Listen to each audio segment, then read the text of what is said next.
জরুরি মিটিং করতে বাংলাদেশের তিন বাহিনী প্রধান যমুনায় গেছেন। প্রধান উপদেষ্টার সঙ্গে তাদের জরুরি মিটিং হচ্ছে। কেন তাদেরকে জরুরি তলব, কেন তারা গেলেন, কোন পরিপ্রেক্ষিতে গেলেন, কি হচ্ছে যমুনায়, এটা নিশ্চিত করেই বাংলাদেশের মানুষের আগ্রহের কেন্দ্রবিন্দুতে থাকবে। বাংলাদেশের সেনাপ্রধান জেনারেল ওয়াকারুজ্জামান, নৌবাহিনী প্রধান অ্যাডমিরাল মোহাম্মদ নাজমুল হাসান এবং বিমান বাহিনী প্রধান এয়ার মার্শাল হাসান মাহমুদ খান তিনজন মিলে শনিবার রাতে প্রধান উপদেষ্টা ডক্টর মোহাম্মদ ইউনূসের সঙ্গে এক জরুরি বৈঠক করতে উপস্থিত হয়েছিলেন যমুনায়। এই বৈঠকের কিছুক্ষণ আগেই সে খবর দেয় যে যমুনার দিকে রওনা হয়েছেন এই তিন বাহিনী প্রধান। জেনারেল ওয়াকারুজ্জামান খুবই গুরুত্বপূর্ণ দিনগুলোতে বাংলাদেশের সশস্ত্র বাহিনীর আরো দুই বাহিনীর প্রধানকে নিয়ে, যারা দুজনেই তার কোর্সমেটও বটে, মানে তিন বাহিনী প্রধান একসঙ্গে মুভ করেন। এই মুহূর্তে হঠাৎ করেই ডক্টর মোহাম্মদ ইউনূস তিনি আমাদের তিনটি বাহিনীর যারা প্রধান আছেন, বিশেষ করে সেনাবাহিনী, বিমান বাহিনী এবং নৌবাহিনী, এই তিন বাহিনীর প্রধানকে ডেকেছেন যমুনাতে। আসসালামু আলাইকুম প্রিয় দর্শক, নতুন একটা ভিডিওতে সবাইকে স্বাগতম। তো ইতিমধ্যে আপনারা অনেকগুলো ভিডিওর অংশবিশেষ দেখেছেন, তো দেখে নিশ্চয়ই বুঝতে পেরেছেন যে ভিডিওটা আসলে কতটা গুরুত্বপূর্ণ এবং আকর্ষণীয় হতে চলেছে।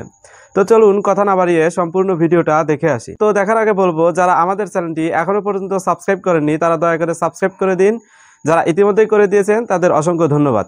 তো চলুন কথা না বাড়িয়ে একটি লাইক দিয়ে সম্পূর্ণ ভিডিওটা দেখে আসি। দর্শক, এই ভিডিওটা যখন করছি ঠিক তার 12 মিনিট আগে দৈনিক কালবেলা একটা চাঞ্চল্যকর খবর সামনে নিয়ে এসেছে। 9:18 তারা এই খবরটা পাবলিশ করে তাদের অনলাইনে। সেই খবরটা হচ্ছে জরুরি মিটিং করতে বাংলাদেশের তিন বাহিনী প্রধান যমুনায় গেছেন। প্রধান উপদেষ্টার সঙ্গে তাদের জরুরি মিটিং হচ্ছে। কেন তাদেরকে জরুরি তলব, কেন তারা গেলেন, কোন পরিপ্রেক্ষিতে গেলেন, কি হচ্ছে যমুনায়, এটা নিশ্চিত করেই বাংলাদেশের মানুষের আগ্রহের কেন্দ্রবিন্দুতে থাকবে। আমরাও একটু বোঝার চেষ্টা করব কালবেলা কি বলছে এবং পারিপার্শ্বিক প্রেক্ষাপটে কি আলোচনা হতে পারে, কি ঘটতে পারে। তবে আগে থেকেই কেউ আবার অনুমান করে নিয়েন না যে দেশে সামরিক শাসন আসছে, কারণ সেনাবাহিনী প্রধান বহু আগেই বলে দিয়েছেন যে তারা কোনোভাবেই ক্ষমতা টেক ওভার করবে না। তাহলে বিকল্প কি হচ্ছে? পর্দার আড়ালে অনেক আলোচনাই হতে পারে, যেগুলো প্রকাশ্যে হয়তো আসবে না। যতটুকু আসবে ততটুকুই হয়তো আমরা জানতে পারবো। কালবেলা কি বলছে, পারিপার্শ্বিক ঘটনা কি বলছে, একটু বুঝে ওঠার চেষ্টা করি। চলুন এই ভিডিওতে থাকবেন পলিটিক্স টিভির নিয়মিত আয়োজনে। দর্শক, বলছিলাম জরুরি মিটিংয়ে বসেছেন তিন বাহিনী প্রধান এবং আমাদের প্রধান উপদেষ্টা বিশ্ববরেণ্য নোবেল লরিয়েট প্রফেসর ইউনূস। কেন তাদেরকে, এই তিন বাহিনী প্রধানকে যমুনায় ডেকে নেওয়া হলো, এই জরুরি বৈঠক কেন? যদিও যমুনার সূত্র কালবেলাকে বলছে যে এটা নাকি রেগুলার বৈঠক, কিন্তু তিন বাহিনী প্রধানের সঙ্গে প্রধান উপদেষ্টার কিংবা প্রধানমন্ত্রীর কোনো রেগুলার বৈঠক থাকে না। কারণ একেবারেই জরুরি প্রয়োজন ছাড়া তিন বাহিনীকে একসাথে ডেকে সরকার প্রধান কখনো মিটিং করেন না। তার মানে একটা জরুরি পরিস্থিতি তৈরি হয়েছে। জরুরি পরিস্থিতি কি তৈরি হয়েছে? রাজনৈতিক প্রেক্ষাপটটাই নিশ্চিত। কারণ রাজনৈতিক প্রেক্ষাপটে আমরা দেখছি যে গণভোট, জুলাই সনদ বাস্তবায়ন, আরপিও সংশোধন, নানা ব্যাপারে স্পষ্ট একেবারে সামনাসামনি অবস্থানে উপনীত হয়েছে জামাত, বিএনপি এবং এনসিপি। বিশেষ করে এই তিনটা দলকে নিয়েই তো মূলত আলোচনা হয়, রাজনীতি হয়, যেহেতু সরকার এক ধরনের স্বীকৃতি দিয়ে দিয়েছে এনসিপিকে তৃতীয় বৃহত্তম দল হিসেবে। অন্যান্য দলগুলো কি বলছে না বলছে সেগুলো খুব একটা কর্ণপাত করেন না সরকার। এই প্রেক্ষাপটে এই বৈঠকটা হচ্ছে কালবেলা। যেটা বলছিলাম যে 9:18 এই ভিডিওটা যখন শুরু করি তার মাত্র 12-13 মিনিট আগে এই খবরটা তারা সামনে নিয়ে আসে। তারা যেটা বলছে শিরোনামে যমুনার ছবি দিয়ে, প্রধান উপদেষ্টার সঙ্গে বৈঠক করতে যমুনায় তিন বাহিনী প্রধান। কি বলছে সেখানে? প্রধান উপদেষ্টা প্রফেসর ইউনূসের সঙ্গে গুরুত্বপূর্ণ বৈঠক করতে তার সরকারি বাসভবন যমুনায় গেছেন সেনাবাহিনী প্রধান ওয়াকারুজ্জামান, নৌবাহিনী প্রধান অ্যাডমিরাল এম নাজমুল হাসান এবং বিমান বাহিনী প্রধান air chief marshal Hasan Mahmud Khan. এই বৈঠকটা সন্ধ্যার পরে শুরু হয়েছে, তারা গিয়েছেন, এটা কালবেলা নিশ্চিত করছে। কিন্তু এই সংক্রান্ত কোনো খবর গণমাধ্যমে ছিল না যে তিন বাহিনী প্রধানের সঙ্গে প্রধান উপদেষ্টা বৈঠক করবেন। প্রধান উপদেষ্টার কার্যালয়ের একটি সূত্র জানিয়েছে বেশ আগে থেকে প্রধান উপদেষ্টার সঙ্গে তিন বাহিনী প্রধানের একটি বৈঠক শিডিউল করা ছিল। সেখানে আগামী নির্বাচন, সামরিক বাহিনীর সদস্যদের মোতায়েন নিয়ে আলোচনা হওয়ার কথা ছিল। তবে আজকের বৈঠকে কি বিষয়ে আলোচনা হবে এই বিষয়ে তাৎক্ষণিকভাবে কিছু জানা যায়নি। মানে প্রধান উপদেষ্টার বাসভবনের সূত্র থেকে বলা হয়েছে যে এটা নাকি অনেক আগে থেকেই নির্ধারিত ছিল, কিন্তু সেটা যে অনেক আগে থেকে নির্ধারিত ছিল না এটা মোটামুটি অনুমান করা যায়। আর নির্ধারিত থাকলেও এখনকার বৈঠকের আলোচ্য সূচি যে সাধারণ নির্বাচনে কি আইন শৃঙ্খলা পরিস্থিতি, বাহিনীর কতজন সদস্য অংশগ্রহণ করবেন না করবেন এই ব্যাপারে যে আলোচনা না, সেটাও আমরা অনুমান করতে পারি। কারণ উদ্ভূত রাজনৈতিক পরিস্থিতি সরকার হ্যান্ডেল করতে হিমশিম খাচ্ছে, যেটা উপদেষ্টা আসিফ নজরুল একেবারে স্বীকারই করেছিলেন যে এরকম পরিস্থিতিতে সরকার কি করবে, আমরা কি করব বুঝতে পারছি না। এরকম সরল স্বীকারোক্তি যখন তিনি দিয়েছিলেন তখন কিন্তু বোঝা যায় যে পরিস্থিতি খুব একটা ভালো নয়, পরিস্থিতি নাজুক। এই কারণে তিন বাহিনীর প্রধানের সঙ্গে প্রধান উপদেষ্টা একটা সলা পরামর্শ করার চেষ্টা করছেন যে উদ্ভূত এই পরিস্থিতি যদি সাংঘর্ষিক পর্যায়ে যায় কিংবা যে পরিস্থিতি তৈরি হতে পারে সেটা মোকাবেলা করা যায় কিভাবে, হয়তো বুদ্ধি পরামর্শ করছেন। সেটা পজিটিভ ওয়েতে দেখায় এখন পর্যন্ত ভালো, নেগেটিভ চিন্তা আমরা না করি। কালবেলা আরও বলছে যে এর আগে গত 1 সেপ্টেম্বর সেনাবাহিনী প্রধান জেনারেল ওয়াকারুজ্জামান প্রধান উপদেষ্টার সঙ্গে তার কার্যালয়ে সাক্ষাৎ করেছিলেন। সর্বশেষ 1 সেপ্টেম্বর আমরা সাক্ষাৎ করতে দেখেছি। তারও আগে মানে এর আগে তারপরে 22 সেপ্টেম্বর আবার তাকে বৈঠক করতে দেখেছি। সর্বশেষ 22 সেপ্টেম্বর তাকে বৈঠক করতে দেখেছি, অর্থাৎ সেপ্টেম্বর মাসে গত মানে সেপ্টেম্বরে একই মাসে 2 বার সেনা প্রধান উপদেষ্টার সঙ্গে দেখা করেছিলেন। কিন্তু নৌ প্রধান, বিমান প্রধানের সঙ্গে সাক্ষাৎ হয়নি, কিংবা এই তিনজনকে একসাথে মিটিং করা অনেক দিন পরে, উপদেষ্টা পরিষদের দায়িত্ব নেওয়ার পরে একদিন সম্ভবত এরকম ঘটনা ঘটেছে, তাছাড়া এই ঘটনা ঘটেনি। এরকম পরিস্থিতিতে দর্শক আপনার কি মনে হয় যে কি আলোচনা হচ্ছে, কি হচ্ছে আদতে যমুনায়? পরিস্থিতি কি সত্যি খারাপ দিকে যাচ্ছে? বিএনপি এবং জামাতের অবস্থান, এনসিপির অবস্থান কি এতটাই কঠোর হয়ে পড়েছে যেটা কোনোভাবেই সরকার মানে নিজেদের অনুকূলে নিয়ে আসতে পারছে না? যদি তাই হয়, জুলাই সনদকে কেন্দ্র করেই যদি তাই হয়, বিএনপি নেতারা বিভিন্নভাবে বলার চেষ্টা করছেন যে জুলাই সনদের দরকার নাই। মির্জা ফখরুল আজকেই একটা অনুষ্ঠানে বলেছেন, জুলাই সনদের বই দেখিয়ে বলেছেন যে এইখানে যা লেখা আছে সেই লেখাতে আমরা স্বাক্ষর করিনি, আমরা যেটাতে স্বাক্ষর করেছি সেটা আমরা চাই। অর্থাৎ তিনি স্পষ্ট করে আবারও রুহুল কবির রিজভির পরে আবারও মির্জা ফখরুল দাবি করলেন যে তাদের স্বাক্ষর করা জুলাই সনদ পাল্টে ফেলা হয়েছে, পৃষ্ঠা পাল্টে ফেলা হয়েছে। এটা মারাত্মক একটা অপরাধ। যদি ঐকমত্য কমিশন এই ধরনের কাজ করে থাকেন তাহলে নিশ্চিত করেই সেটা দলগুলোর সঙ্গে প্রতারণা করারই শামিল। এখন প্রশ্ন ওইটাই আসছে যে ঐকমত্য কমিশনের কাজগুলো যাকে দিয়ে করানো হলো, সংবিধান সংস্কারের কাজগুলো যাকে দিয়ে করানো হলো, সেই প্রফেসর আলী রিয়াজ, যাকে আমেরিকা থেকে উড়িয়ে আনা হয়েছিল, যিনি আমেরিকারও নাগরিক, দ্বৈত নাগরিক, তাকে নিয়ে যথেষ্ট বিতর্ক হয়েছে যে একজন বিদেশি নাগরিক কেন আমার দেশের সংবিধান নিয়ে কাটাছেড়া করবেন, তিনি আমার দেশের সংবিধান সংশোধন কেন করবেন? এরকম অনেকে অনেক কথা বলার চেষ্টা করেছেন তখন এখন মনে হচ্ছে যে তিনি পত্রিকাকেও যেটা বলেছেন যে তিনি আর ঐকমত্য কমিশনের সঙ্গে নেই, তিনি তার আগের পেশাতে ফিরে যেতে চান। এখন এই ব্যাপারগুলো সরকার দেখবে। তার মানে হচ্ছে সরকারকে একটা বিপদের মুখে ফেলে তিনি চলে গেলেন। সরকারকে এই বিপদের মুখে ফেলে যখন চলে গেলেন, তখন সরকার এটাকে কিভাবে হ্যান্ডেল করতে পারে, একা পারে কিনা, একা পারছে না বলেই তিন বাহিনী প্রধানের আশ্রয় নিতে হচ্ছে কিনা, সেই ব্যাপারগুলো হয়তো বা রাতের মধ্যেই আমরা পরিষ্কার হতে পারবো। কিছুটা, হয়তো পুরোটা পরিষ্কার হওয়া যাবে না। তবে এটুকু বলা যায় যে সামনের রাজনৈতিক পরিস্থিতি ঘোলাটে হতে চলেছে এবং সেটা এমন পরিস্থিতির দিকে যেতে পারে যে আইদার নির্বাচন হবে না, অথবা এরকম পরিস্থিতি মোকাবেলা করতে বিব্রত বোধ করে প্রফেসর ইউনূস পদত্যাগ করে ফেলবেন, নতুন আরেকটা তত্ত্বাবধায়ক সরকার আসবে। এরকম অনেক কিছু চতুর্দিকে আলোচিত হচ্ছে। দর্শক, আপনার ভাবনা কি হতে চলেছে? যমুনাতেই বা কি হচ্ছে, কি আলোচনা হচ্ছে? যেটাই হোক, সেটা যেন দেশের মঙ্গলে, দেশের স্বার্থে কোনো ধরনের অরাজক পরিস্থিতি তৈরি না হওয়ার বন্দোবস্ত যেন তারা করতে পারেন, সেই শুভ প্রত্যাশা। সেনাবাহিনী প্রধান ওয়াকারুজ্জামান আবার ভীষণভাবে চমকে গেছেন যে তার মানে কি নির্বাচন আরেক দফা পেছাতে যাচ্ছে। এবার অবশ্য কোনো উচ্চকণ্ঠে শাসানি দিতে ওয়াকারুজ্জামান যমুনায় যাননি। এতদিনে তিনি পরিণত হয়েছেন, তিনি বুঝেছেন তিনি একজন মানে ডক্টর মোহাম্মদ ইউনূসের কৌশলের কাছে একজন শিশু মাত্র, এবং তিনি বুঝেছেন বাংলাদেশের রাজনৈতিক পক্ষগুলো এবং ডক্টর মোহাম্মদ ইউনূস যেসব খেলা খেলছে সেখানে তার পক্ষে কোনো কল নেওয়া, মানে তার পক্ষে তার কোনো সিদ্ধান্ত চাপিয়ে দেওয়া বা কোনো সিদ্ধান্ত বাস্তবায়নে বিশেষ জোর প্রয়োগে কোনো ফল আসবে না। বাংলাদেশের সেনাপ্রধান জেনারেল ওয়াকারুজ্জামান, নৌবাহিনী প্রধান অ্যাডমিরাল মোহাম্মদ নাজমুল হাসান এবং বিমান বাহিনী প্রধান এয়ার মার্শাল হাসান মাহমুদ খান তিনজন মিলে শনিবার রাতে প্রধান উপদেষ্টা ডক্টর মোহাম্মদ ইউনূসের সঙ্গে এক জরুরি বৈঠক করতে উপস্থিত হয়েছিলেন যমুনায়। এরকম কোন শীর্ষ পর্যায়ের বৈঠক অনুষ্ঠিত হতে যাচ্ছে এ বিষয়ে আগে কোনো খবর পাওয়া না গেলেও দ্য বিজনেস স্ট্যান্ডার্ড এই বৈঠকের কিছুক্ষণ আগেই সে খবর দেয় যে যমুনার দিকে রওনা হয়েছেন এই তিন বাহিনী প্রধান। জেনারেল ওয়াকারুজ্জামান খুবই গুরুত্বপূর্ণ দিনগুলোতে বাংলাদেশের সশস্ত্র বাহিনীর আরো দুই বাহিনীর প্রধানকে নিয়ে, যারা দুজনেই তার কোর্সমেটও বটে, মানে তিন বাহিনী প্রধান একসঙ্গে মুভ করেন। 5ই আগস্টের দিনটি থেকে মনে করুন, মানে এর আগে নানা সময়ে বাংলাদেশে সামরিক প্রশাসকরা, সেনাবাহিনী প্রধান এসে ক্ষমতা গ্রহণ করেছেন, জাতির জানমালের দায়িত্ব নিয়েছেন বটে, কিন্তু 5ই আগস্ট সেনাপ্রধান ওয়াকারুজ্জামান সংবাদ মাধ্যমের সামনে যখন উপস্থিত হলেন, এর আগে থেকেই টেলিভিশনে স্ক্রল যাচ্ছিল যে সেনাপ্রধান ওয়াকারুজ্জামান জাতির উদ্দেশ্যে এসে কিছু বলবেন, তখনও কিন্তু বলা হয়নি যে তিন বাহিনী প্রধান একসঙ্গে আসবেন। কিন্তু মনে করে দেখুন, সেনাবাহিনী প্রধান যখন আমাদের উদ্দেশ্যে কথা বলতে, মানে তিনি যে আমাদের জানমালের দায়িত্ব নিচ্ছেন এটা জানাতে টেলিভিশন ক্যামেরার সামনে উপস্থিত হলেন, তখন তার দু কাঁধে দুই বাহিনী প্রধানকে নিয়ে তিনি হাজির হলেন। এরকম গুরুতর সব দিনে সেনাবাহিনী প্রধান ওই দুই বাহিনী প্রধানকেও সাথে নিয়ে মুভ করেন। এবং আপনারা মনে করে দেখেন এর আগে কবে যমুনায় দুই বাহিনী প্রধান সহ সেনাপ্রধান ওয়াকারুজ্জামান উপস্থিত হয়েছিলেন? সেটা উপস্থিত হয়েছিলেন গত মে মাসে। এবং মে মাসে কখন গিয়েছিলেন? যখন সেনাপ্রধান আরো 2 বাহিনী প্রধানকে নিয়ে শক্ত গলায় ডক্টর মোহাম্মদ ইউনূসকে বলে এসেছিলেন যে ডিসেম্বরের মধ্যে নির্বাচন না দিলে তারা আর তাদের বাহিনীকে মোতায়েন রাখতে পারবেন না, মানে সেনাবাহিনী আর ডিউটি দিতে পারবে না। পুলিশ হিসেবে আইন শৃঙ্খলা রক্ষা যে ম্যাজিস্ট্রেসি পাওয়ার নিয়ে সেনাবাহিনীর দলগুলো যে কাজ করছে, এ কাজ আর তিনি তার বাহিনী দিয়ে করাতে রাজি নন। সময় পেরিয়ে যাবে ডিসেম্বরে যদি নির্বাচন না হয়। কিন্তু এরপরে কি হলো মনে করে দেখুন, 23শে মে 24শে মের দিকে ডক্টর মোহাম্মদ ইউনূস নাটক শুরু করলেন যে এমন যদি হয় বিএনপিও এক্ষুনি নির্বাচন চাইছে, মানে ডিসেম্বরেই নির্বাচন চাইছে। সেনাপ্রধানও এসে ভয় দেখাচ্ছেন যে ডিসেম্বরে নির্বাচন না হলে তিনি আর দায়িত্ব নিতে পারবেন না, তিনি সেনাবাহিনী ব্যারাকে ফিরিয়ে নেবেন।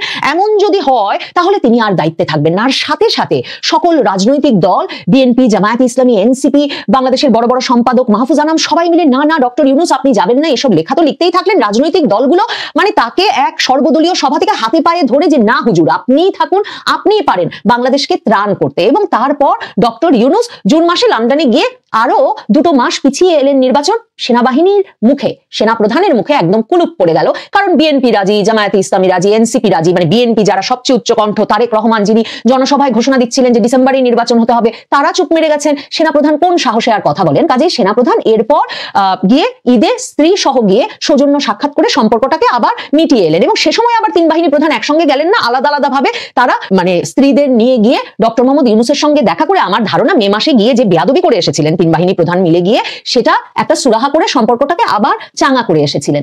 এ দফায় কখন গেলেন 3 বাহিনী প্রধান? দ্য বিজনেস স্ট্যান্ডার্ড এই খবরটাও দিয়েছে যে তাদের সূত্র বলছে ডক্টর ইউনূস 3 বাহিনী প্রধানকে ডাকেন নাই, 3 বাহিনী প্রধানের ইচ্ছাতেই এই বৈঠকটি অনুষ্ঠিত হয়েছে। ওই যে আমি বললাম, যখন সেনাপ্রধান ওয়াকারের দরকার হয়, খুবই গুরুতর সময়ে, গুরুত্বপূর্ণ সময়ে তিনি 2 কাঁধে 2 বাহিনী প্রধান নিয়ে গিয়ে হাজির হন গুরুত্বপূর্ণ সব জায়গায়। সেনাপ্রধান সহ সশস্ত্র বাহিনীর ভেতরে অস্থিরতাটা তো এখন তুঙ্গে উঠেছে আন্তর্জাতিক অপরাধ ট্রাইব্যুনালে সেনা কর্মকর্তাদের বিচার শুরু হওয়ার পর থেকে। এবং আপনাদের মনে থাকবে যেদিন সেনাবাহিনীর তরফে সেনা কর্মকর্তা জেনারেল হাকিমুজ্জামান সংবাদ সম্মেলন করে জানালেন যে কর্মরত সেনা কর্মকর্তাদের সেনাবাহিনী হেফাজতে নিয়েছে, যাদের বিরুদ্ধে আন্তর্জাতিক অপরাধ ট্রাইব্যুনাল অভিযোগ এনেছে, সেদিন কিন্তু জেনারেল হাকিমুজ্জামান আরেকটা কথা খুব পরিষ্কার ভাবে বলেছেন। তিনি বলেছিলেন যে এই যে সামনেই নির্বাচন এবং নির্বাচনী ডিউটি পালনের আগে সেনাবাহিনী বিষয়ে যে এত আলাপ আলোচনা, সেনাবাহিনীর এত তীব্র সমালোচনা এবং একটা বড় ধরনের সেনাবাহিনী বিরোধী প্রচারণা চলছে চারদিকে, সেটা তাদের মরালকে, তাদের মানসিক শক্তিকে সরাসরি ক্ষতিগ্রস্ত করছে।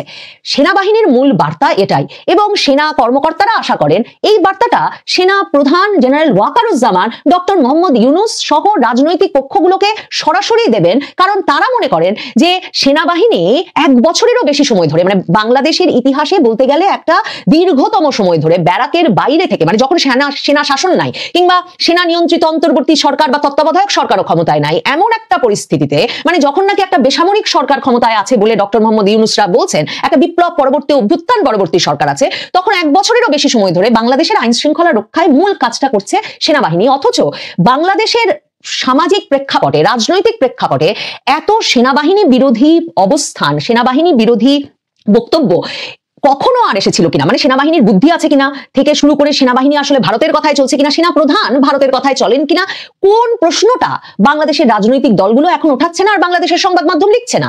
এই অবস্থায় সেনাবাহিনী মনে করছে যে তাকে এই আমলে 2024-এর 5ই আগস্টের পর থেকে ক্রমাগত একটা চৌকিদার বাহিনীতে পরিণত করা হয়েছে, যেই বাহিনীটি মানে একরকমের ঢাল নাই, তলোয়ার নাই, নিধিরাম সর্দার, মানে তারা রাস্তায় আইন শৃঙ্খলা রক্ষায় নিয়োজিত আছে বটে, কিন্তু জনগণ তাদের ভুয়া ভুয়া বলে ধাওয়া দিচ্ছে আর তারা দৌড়ে গিয়ে সেনাবাহিনীর গাড়িতে উঠছে। সরকারের সঙ্গে তাদের সম্পর্কটা ভালো না, সরকার নানা কারণে সেনাবাহিনীকে, সেনাবাহিনীর মর্যাদা, সেনাবাহিনীর যে একটা বিশেষ আইন, বিশেষ বিধি, বিশেষ সম্মান সারা বাংলাদেশের ইতিহাসে সবসময় সরকারগুলো রক্ষা করে এসেছে, এই সরকার সর্বশেষ আন্তর্জাতিক অপরাধ ট্রাইব্যুনালের বিচার কার্যে মানে ওই সেনা কর্মকর্তাদেরকে গ্রেফতারি পরোয়ানা জারি করে এবং তাদেরকে তার মুখোমুখি করে সেটা নিশ্চিত করেছে যে এমন কোনো বিশেষ মর্যাদা এই সরকার দিতে চায় না। সেনাবাহিনী এমন একটা পর্যায়ে পৌঁছেছে যে সাধারণ মানুষ না সেনাবাহিনীর প্রতি সম্মান বোধ করছে, না সেনাবাহিনী তাদের নিরাপত্তা, আইন শৃঙ্খলা ব্যবস্থা বজায় রাখতে সর্বোচ্চ ভূমিকা রাখছে, প্রশংসনীয় ভূমিকা রাখছে, এমনটা মনে করছে। কাজেই সাধারণ মানুষের সঙ্গেও সেনাবাহিনীর সম্পর্ক, শ্রদ্ধা, সম্মানের যে একটা বন্দোবস্ত ছিল সেটা একেবারে ভেঙে পড়েছে। সেনাবাহিনীর ভেতরে একেবারে শীর্ষস্থানীয় জেনারেলরা থেকে শুরু করে একেবারে প্রাথমিক পর্যায়ের সেনা সদস্যরা পর্যন্ত মনে করেন যে এর জন্য বর্তমান সেনা নেতৃত্ব ওয়াকারুজ্জামান দায়ী, এবং ওয়াকারুজ্জামান কিভাবে সরকারের সঙ্গে দর কষাকষি করছেন সেখানে একটা বড় ধরনের সমস্যা রয়ে গেছে। সেনা প্রধান হিসেবে ওয়াকারুজ্জামানকে সবাই যাতে এককভাবে দোষ না দিতে পারেন, ওয়াকারুজ্জামান এজন্য সবসময় দুই কাঁধে দুজনকে নিয়ে ওইসব গুরুত্বপূর্ণ দিনে হাজির হন। সেনাপ্রধান শনিবার যে যমুনায় গিয়েছিলেন সেই আকুতিটা আবারও জানাতে ডক্টর মোহাম্মদ ইউনূসকে এমন একটা সময়ে, যখন গণভোট নির্বাচনের আগে না নির্বাচনের দিনে এসব নিয়ে তর্কে, জুলাই সনদ আইনি ভিত্তি পাবে কিনা, জুলাই সনদের আদেশে কে স্বাক্ষর করবে, এসব নিয়ে তর্কে বিএনপি, জামায়াত ইসলামী, এনসিপি একদম মুখোমুখি, এবং বিএনপি, জামায়াত, এনসিপির এই মুখোমুখি অবস্থায় শেষ পর্যন্ত নির্বাচনটা পিছিয়ে যায় কিনা। কারণ জামায়াত ইসলামী, এনসিপি দুই তরফেই বলা হয়েছে যে নির্বাচন যদি পিছিয়েও যায় গণভোট হলে বা জুলাই সনদে ডক্টর মোহাম্মদ ইউনূস সই করে সেটার সাংবিধানিক ভিত্তি প্রতিষ্ঠা করার জন্য যদি জাতীয় সংসদ নির্বাচনকে পিছিয়েও দিতে হয় তাহলেও তাদের কোনো আপত্তি নেই। তারা তবু মনে করে গণভোটটা আগে হওয়া দরকার এবং জুলাই সনদ বাস্তবায়ন অধ্যাদেশটা জারি করা দরকার। এই অবস্থায় এই তিন বাহিনী প্রধান, আবার বিশেষ করে সেনাবাহিনী প্রধান ওয়াকারুজ্জামান আবার ভীষণভাবে চমকে গেছেন যে তার মানে কি নির্বাচন আরেক দফা পেছাতে যাচ্ছে। এবার অবশ্য কোনো উচ্চকণ্ঠে শাসানি দিতে ওয়াকারুজ্জামান যমুনায় যাননি। এতদিনে তিনি পরিণত হয়েছেন, তিনি বুঝেছেন তিনি একজন ডক্টর মোহাম্মদ ইউনূসের কৌশলের কাছে একজন শিশু মাত্র, এবং তিনি বুঝেছেন বাংলাদেশের রাজনৈতিক পক্ষগুলো এবং ডক্টর মোহাম্মদ ইউনূস যেসব খেলা খেলছে সেখানে তার পক্ষে কোনো কল নেওয়া, তার পক্ষে তার কোনো সিদ্ধান্ত চাপিয়ে দেওয়া বা কোনো সিদ্ধান্ত বাস্তবায়নে বিশেষ জোর প্রয়োগে কোনো ফল আসবে না। মে মাস থেকেই তিনি এসব শিক্ষা পেতে পেতে এবার মিনমিন করে আরো দুই বাহিনী প্রধান নিয়ে বলতে গেছেন যে ডক্টর মোহাম্মদ ইউনূস যেন নিশ্চিত করেন যে কোনোভাবে অন্তত ফেব্রুয়ারিতে নির্বাচনটা হয়ে যায় এবং একটা নির্বাচিত সরকারের কাছে ক্ষমতা হস্তান্তর করে তিনি যাতে সেনাবাহিনীকে ব্যারাকে ফিরিয়ে নিয়ে যেতে পারেন। সেনাপ্রধান ওয়াকারুজ্জামানের প্রতি এইটুকু আস্থাও সেনাবাহিনী রাখতে পারছে না। তারা ক্লান্ত, অবসন্ন, অপমানিত, কিন্তু ব্যারাকে ফেরার কোনো উপায় নাই সেনাবাহিনীর। কারণ সেনাপ্রধান ওয়াকারুজ্জামান এই কথাটুকু দিয়েই, যে সেনাবাহিনীকে রাস্তায় রেখেই আসলে তিনি যে আমাদের জানমালের দায়িত্ব নিয়েছেন আর অন্তর্বর্তীকালীন সরকারটা যে তিনি গঠন করে দিয়েছেন, মে মাসেও হুঙ্কার দিয়ে তিনি ডক্টর ইউনূসের সাথে বৈঠক শেষে ফিরে দরবারে যে কথা তরুণ কর্মকর্তাদের বলে দিয়েছিলেন যে এই সরকার তো আমরা গঠন করেছি, ওই দাবিটা যে তিনি সেনা কর্মকর্তাদের কাছে করেন, ওই বাহবাটা যে তিনি পেতে চান, ওই সাবাসীটুকুর একমাত্র প্রমাণ হয়ে দাঁড়িয়েছে এখন ওয়াকারুজ্জামানের জন্য এই বিষয়টা যে এই সরকারের লাঠিয়াল বাহিনী হিসেবে, এই সরকারের চৌকিদার বাহিনী হিসেবে, আইন শৃঙ্খলা রক্ষাকারী মূল বাহিনী হিসেবে, এই সরকারের সক্রিয় পুলিশ বাহিনী হিসেবে আসলে বাংলাদেশ সেনাবাহিনীর সদস্যরা রাজপথে কাজ করছেন। শনিবারের বৈঠকে ডক্টর মোহাম্মদ ইউনূসের সঙ্গে বৈঠকে এই বাস্তবতাগুলোর আলাপই করতে গিয়েছিলেন তিন বাহিনী প্রধান, যে মনোবল ভেঙে দিলে সেনাবাহিনীর পক্ষে নির্বাচনের সময় কার্যকর ব্যবস্থা রাখা, ভূমিকা নেওয়া সত্যি হয়তো অসম্ভব হয়ে পড়বে। তবে ডক্টর মোহাম্মদ ইউনূস সেনাবাহিনীর মন রক্ষায় কোনো প্রতিশ্রুতি দেননি। তিনি শুনেছেন এবং সেনাবাহিনীকে তার ডিউটি পালন করে যেতে বলেছেন। নির্বাচন কবে হবে না হবে সেই বিষয়টি সেনাবাহিনীর বা সশস্ত্র বাহিনীর বলে কখনোই তিনি মনে করেননি। এর আগেও তিনি এবং তার নিয়োগকর্তা ছাত্ররা সেটা বারবার প্রকাশ্যে এবং অপ্রকাশ্যে পরিষ্কার করেছে। রাষ্ট্রের সর্বোচ্চ গুরুত্বপূর্ণ যে সকল প্রতিষ্ঠান আছে এবং ব্যক্তি আছে, প্রথমে হচ্ছে ইন্টারিমের সবচেয়ে গুরুত্বপূর্ণ কে? ডক্টর মোহাম্মদ ইউনূস। তারপর আছে দ্বিতীয় ধাপে আছে আমরা যদি ধরি সশস্ত্র বাহিনী, আমাদের সেনাবাহিনী গুরুত্বপূর্ণ ব্যক্তিকে সেনাপ্রধান। প্রত্যেকের কণ্ঠে আপনি দেখবেন যে আগামীতে কিছু ঘটতে যাচ্ছে, আমাদেরকে সতর্ক থাকা উচিত, প্রস্তুত থাকা উচিত। কারা প্রস্তুত থাকবো, কি করবো আমরা নিজেরাও জানি না। তো যাই হোক, এই যখন সিচুয়েশন, একটা কিছু কিন্তু আসলে ঘটতে যাচ্ছে। আপনি দেশে বিদেশের গণমাধ্যমের পত্রিকা দেখেন, বাংলাদেশ নিয়ে সতর্কতা দেওয়া হচ্ছে, রাজনৈতিক দলগুলোর বিভাজন, আওয়ামী লীগের কামব্যাক, মাঠে ময়দানে যতটুকু হচ্ছে, শেখ হাসিনার ভাষণ, সবকিছু মিলিয়া ডক্টর মোহাম্মদ ইউনূসের কিন্তু ঘুমের মধ্যে একটু ব্যাঘাত ঘটতেছে। এর মাঝখানে জুলাই আন্দোলনের একজন যোদ্ধার আবার রহস্যজনক মৃত্যু। এই মুহূর্তে হঠাৎ করেই ডক্টর মোহাম্মদ ইউনূস তিনি আমাদের তিনটি বাহিনীর যারা প্রধান আছেন, বিশেষ করে সেনাবাহিনী, বিমান বাহিনী এবং নৌবাহিনী, এই তিন বাহিনীর প্রধানকে ডেকেছেন যমুনাতে। একটা বিশেষ রুদ্ধদ্বার বৈঠক হয়েছে। তো বৈঠকটা কি? স্পেসিফিক্যালি আগামী দেশের নির্বাচন এবং সার্বিক পরিস্থিতি, দেশের সার্বিক পরিস্থিতি এবং আগামী জাতীয় সংসদ নির্বাচন নিয়ে আপনার এই বৈঠকে আলোচনা করা হয়েছে। প্রধান উপদেষ্টার সূত্র থেকে জানা যাচ্ছে। নাম প্রকাশে অনিচ্ছুক একজন বলেন, এটি প্রধান উপদেষ্টার কলম নয়, তিন বাহিনীর প্রধানেরা নাকি আলোচনা করে প্রধান উপদেষ্টার কাছে গিয়েছেন। একটা আছে না যে ডক্টর মোহাম্মদ ইউনূস ডাকাইছেন টেনশনে, বিষয়টা কি তা না। আমাদের তিন বাহিনীর যারা প্রধান আছেন তারাই নিজেরাই স্বপ্রণোদিত হয়ে ডক্টর মোহাম্মদ ইউনূসের কাছে গিয়েছেন। তো সরকারের সূত্র থেকে যেটা বলা হচ্ছে, প্রধান উপদেষ্টার সাথে তিন বাহিনীর প্রধানের বেশ আগে থেকে একটি বৈঠকের শিডিউল ঠিক করা ছিল। আর এটা কেন? আগামী নির্বাচনে সামরিক বাহিনীর সদস্যদের মোতায়েন নিয়ে। এখন আমরা যতদূর জানি যে সামরিক বাহিনীর নির্বাচন নিয়ে মোটামুটি একটা বড় ধরনের পরিকল্পনা আছে যেন নির্বাচনটা ঐতিহাসিক হয়। কারণ ডক্টর মোহাম্মদ ইউনূস বলছিলেন সারা পৃথিবী তাকাই দেখবে, আমরা এমন একটা নির্বাচন দেখবো। এমনকি এখন আবার আমরা প্রধান উপদেষ্টার সেকেন্ড ইন কমান্ড যিনি আছেন ডক্টর আসিফ নজরুল, উনি হতাশা প্রকাশ করছেন নির্বাচন নিয়ে, এনসিপির অবস্থান, টিআর, তারপর জুলাই সনদ, তারপরে আছে ধরেন কি বলা হয় যে এই সাম্প্রতিক সময় যেটা হচ্ছে গণভোট। তো সবকিছু মিলাইয়া একটা অস্থির সময় আমার মনে হয় যে ডক্টর মোহাম্মদ ইউনূস পার করছেন এবং বাংলাদেশও পার করছে। ইকোনমি অনেকটা এই মুহূর্তে স্থবির হয়ে পড়েছে, বৈদেশিক বিনিয়োগ অনেকটা স্থবির হয়ে পড়েছে। তারপরেও প্রবাসীদের সাপোর্টে, প্রবাসীদের প্রচেষ্টায় দেশের রিজার্ভ এখনো ব্যালেন্সে আছে। কিন্তু একটা কি বলা হয় যে এই বিভিন্ন জায়গা থেকে বিবিসি থেকে বিভিন্ন জায়গা থেকে একটা বার্তা বারবার আসছে যে আগামী ডিসেম্বরে দেশের 1 থেকে 2 কোটি মানুষ আপনার সংকটে পড়বে। কিসের? অর্থনৈতিক সংকট এবং খাদ্য সংকটে। আপনাদের খেয়াল থাকার কথা, শেখ হাসিনা ক্ষমতায় থাকাকালীন একটা কথা বলছিলেন যে একটা বড় ধরনের দুর্ভিক্ষ হবে এবং সেটা মোকাবেলায় সরকার প্রস্তুতি নিচ্ছে। তো দিন শেষে কি ওই দুর্ভিক্ষ আসলে এখন সামনে আসতে যাচ্ছে? সবকিছু মিলিয়ে বাংলাদেশের প্রস্তুতি কতটুকু এটা আমরা জানি না। তবে তিন বাহিনীর প্রধানের সাথে বৈঠককে আমি পজিটিভ দেখছি। কারণ কি, রাষ্ট্রকে সিস্টেমে রাখতে অথবা শৃঙ্খলায় রাখতে যে তিনটা বাহিনী চেইন ইন কমান্ড অথবা চেইন অফ কমান্ডে হাঁটে, সেই তিনটা বাহিনীর মধ্যে পারস্পরিক বোঝাপড়া, এর বাইরে পুলিশের সাথেও বা আমাদের বিজিবি আছেন, তারাও কিন্তু বিভিন্ন সময় ডিপ্লয়েড হন। এছাড়া আনসার আছেন, একটা বড় সংখ্যক সদস্য এবার নির্বাচনে ডিপ্লয়েড হবে। সো প্রত্যেকের মধ্যে একটা বন্ডিং এবং চেইন অফ কমান্ড এটা থাকা উচিত, পারস্পরিক আস্থা সহযোগিতা থাকা উচিত, যেন যে কোনো মূল্যে একটা সুষ্ঠু সন্ত্রাসীমূলক কর্মকাণ্ড হবে এমন নির্বাচন না, ভোট চাপাচাপি হবে এমন নির্বাচন না, জনগণ যেন তাদের মনের ইচ্ছা যার যারে ভালো লাগে এই ভোটটা যেন দিতে পারে, ভোট কেন্দ্রে যাইতে পারে, সেই পরিবেশ তৈরি করা একটা বড় চ্যালেঞ্জ। আর এই জন্য এই বৈঠকগুলো খুবই কার্যকর। তো প্রিয় দর্শক, আশা করছি সম্পূর্ণ ভিডিওটা মনোযোগ দিয়ে দেখেছেন। তো দেখে কি বুঝলেন, কি জানলেন, আপনাদের গুরুত্বপূর্ণ মতামতগুলো আমাদের কমেন্ট বক্সে জানিয়ে দিন। পারলে ভিডিওটা শেয়ার করে অন্যকে দেখার সুযোগ করে দিন। আবারও বলছি, যারা আমাদের চ্যানেলটি এখনো পর্যন্ত সাবস্ক্রাইব করেনি তারা দয়া করে সাবস্ক্রাইব করে দিন। যারা ইতিমধ্যেই করে দিয়েছেন তাদের অসংখ্য ধন্যবাদ। তো প্রিয় দর্শক, আজকের মতো এ পর্যন্তই। দেখা হবে পরবর্তীতে কোনো নিউজে। ততক্ষণ পর্যন্ত সবাই ভালো থাকবেন, সুস্থ থাকবেন। আল্লাহ হাফেজ।